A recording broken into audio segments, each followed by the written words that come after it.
10 hard. I was born Muslim. You don't have rights to Islam. You can lose this deen. Allah can replace you. Next question. How did your grandmother take the news when you told her that you had became a Muslim? My grandmother, that's my dog, yo. SubhanAllah, that's my old girl right there, man. My grandmother was my mother. My mother was like my sister. You know what I'm saying? So it's like, I deal with them differently. I have this submissive kind of relationship with my grandmother. And my mom's like I taught to her, like I taught to y'all. You know, but alhamdulillah, my grandmother, very religious woman. And this is why, you know, I make dua for so much when I travel, you know. And she's a woman that's deserving. She's so deserving of La ilaha illallah. She is so deserving of Islam. And I think that all the transitions I've been through in my life, you know, being in the streets, she used to hear sirens and stuff and worry about me, calling around, have you seen him? Have you seen him? Is he all right? I heard shots. Did y'all see him? Is he good? Is he okay? And then when I entered the music business, she was proud for a minute until she started monitoring things that happened in the music business, and she seen I was still consistently in danger. Like, yo, calling my phone, is you all right? I heard somebody got killed in the club. Was you in that club? Like, nah, Mom, I'm not even in the country. Oh, okay. All right, well, you take care of yourself, okay? I'm like, okay, I'm good. I'm going to take care of myself. And then I would hang up the phone and be like, I don't even want to do the show now. My grandma would jinx me or something. Man, I'm scared now. And that's how I used to feel, because every time she called, wallahi, when I was young, every time she called, something would happen around me. It's like a mother's intuition. Like, they know when their children is in problems. They know when their children, you know, they had that feeling, you know. And basically, you know, me and her got tighter. You know, she was mad at me on Mother's Day. She's like, well, you know I like cars at least. I'm like, come on, man, I don't celebrate Mother's Day. Would you want me to acknowledge you as my mother today and then 364 days, just, you know, you're just a lady I know? She said, oh, you trying to be funny? No, I ain't trying to be funny, you know. Come on, man. Take it easy on me, lady. You know, that's how we get down. You know, I love my grandmother to death, and may Allah guide her, inshallah. Today, you see many Muslim women dressing a certain way, doing the club thing, doing the drinking thing, the illicit sex thing. What advice could you give them on what men really think of them in doing these things? Basically, when the Muslim sisters start to incorporate the lifestyle of, you know, those that are not Muslim, you know, to be honest, the perception that men have, being that, you know, you follow a religion that doesn't practice these things. And even non-Muslim men are aware of this as well. So it's like, y'all have to be mindful of that the non-Muslim men, they actually know this. So if they ever seen you at one point wearing hijab, which is not covering your whole face, so don't think that a brother won't remember your face and then they happen to be in the club and see the same sister that they go to school with no hijab on the dance floor, dancing like a fool. You understand? Not only does these type of actions discredit you as a Muslim, but it discredits the religion of Islam.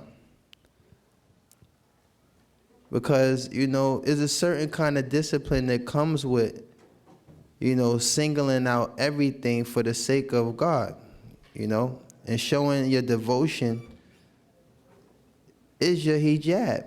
Your hijab is a symbol of your devotion, not only to your faith, but to your Lord. So when you women start to, you know what I'm saying, you sisters start to develop this desire to get the same attention that maybe non-Muslim women receive, such as those, you know, when brothers see them, you know, I used to be a non-Muslim. There'd be a lot of hugging, you know, a lot of kissing on the cheek and how you doing, and it's so funny because these be women that actually have, you know, boyfriends. Some of them even be married and be hugging other guys. Oh, how you been? And it's like this attention that comes with that. And I think that some of you sisters start to fall in the trap of wanting that attention. My advice to you, if it ever gets to the point where you feel the urge to obtain that attention, marry. That is your solution. Marry. You understand? Because marriage will protect you from these things. Marriage will protect you from committing zina. Marriage will protect you from committing any illegal sexual acts or anything that is sinful. Because when y'all start experimenting, this is a new thing I'm hearing now with the sisters dating. Like, what is dating? How does a Muslim woman date? How do you pull that off? And another thing that y'all sisters be doing, and a'udhu billah, y'all need to be careful with that Facebook stuff. Because y'all start liking guys and y'all start making all the arrangements with the guy before you even speak to your father. Then you actually teach him how to handle your father. And then when you wonder why the relationship or the marriage didn't go well, because you kind of took away that respect barrier that comes from one of these young brothers that got to sit before your father the first time and never met him, don't know nothing about him. There's a certain type of humbleness that comes with that. But y'all break down that wall by having all these conversations, making all of these arrangements, telling them, no, listen, don't say that around my father. You don't say that, move like this, talk like this, don't do this. You preparing him, you know what I'm saying, to stand before your father actually with no fear. And then y'all wonder why down the road these relationships don't work. For those that, you know, they're not married, I'm just giving an example of some of the stories I hear. And I know how it go. I got a Facebook account. And I'm constantly deleting my pictures. People be tagging me with pictures. I have sisters that always start off nice. Oh, salam alaikum, I'm so glad you came to Islam. Alhamdulillah. Can I ask you a personal question, Aki? Zoom, I hit the power sometime. Because I already know the fitna is coming, you know? And this is some of the trials I go through because I like to just post hadith and try to connect. And if I can benefit a sister with some information that supports a hadith or something like that, it's cool. But this is a forum, man, that actually acts as a means, you know, to start moving in the direction of sin. You know, then y'all start posting y'all pictures from walimas when y'all don't have y'all hijab on. Y'all post a picture that, you know, where you went to somebody walima, where y'all chilling in the female section and you know, you want to show your hair, you want to show this is the first step. That's the first step, because then you start getting comments. Oh, sister, you look nice, alhamdulillah. Then you have non-Muslim women, oh, you look so beautiful. Next thing you know, you get caught up in this attention. And then you start gradually saying, like, man, I don't even need to wear this no more. I'm cool. I don't need this no more.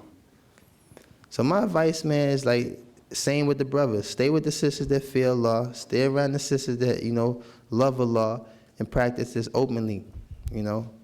And please, you know what I'm saying, for the sake of your deen, stay away from all those sinful matters. Stay away from them clubs. Stay away from anything that's going to take you astray from what you're upon. Y'all Muslims.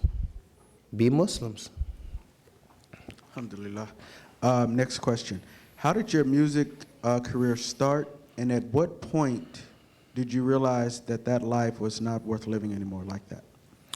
Well, my music career started when I was writing. You know, I used to just write not even poems, but poems, diaries, stuff like that, just to help me get past the day-to-day stuff I was dealing with in the street. I never wanted to be a rapper. You know, I grew up in an environment where, you know, it was other influences. Rappers wasn't that popular then. You know, even then, rappers looked at like the neighborhood, you know, hustlers and stuff. The rapper never really had his own identity, to be honest with you. The rapper has never had his own identity. The rapper has always been a reflection of what goes on in the community that he might have lived in, whether he was watching everything from his window and never did anything. You know, those things never influenced me. So my music career started from someone telling me to pursue it because, you know, he discovered that I had the ability to write. So I took his advice and I started to write. And I ended up writing songs. Like the first song I wrote for a person was for Shaquille O'Neal in 1995. I was writing music for that long. getting checks and nobody knew. I was more successful as a writer, y'all. I know y'all might can count how many videos y'all saw me in, but when I say I wrote 52 top 10 hits, that mean I wrote a lot of songs. Other songs that y'all was still clapping your hands to and didn't know I wrote. So I was more successful as a writer. I never really wanted to be an artist. I was more happy with just writing and using that as a means to, ventilate. But when I realized that it wasn't good for me anymore, it's because of the lifestyle that comes with it. The lifestyle that comes with it, is very, very challenging because you find yourself, you find people submitting to your success. Males and females, You have men that act kind of crazy too. Yo, son, yo. Oh, I can't get an autograph. They want to fight you and stuff. And, what I'm saying? Brothers get mad and stuff. Like, yo, dog, what's what I'm saying? I bought your record. Hey, yo, F you, Loon. You and Diddy. All y'all soft. Like, you get mad and, what I'm saying? You be like, yo, dogs, I'm busy. I mean, what do you want me to do?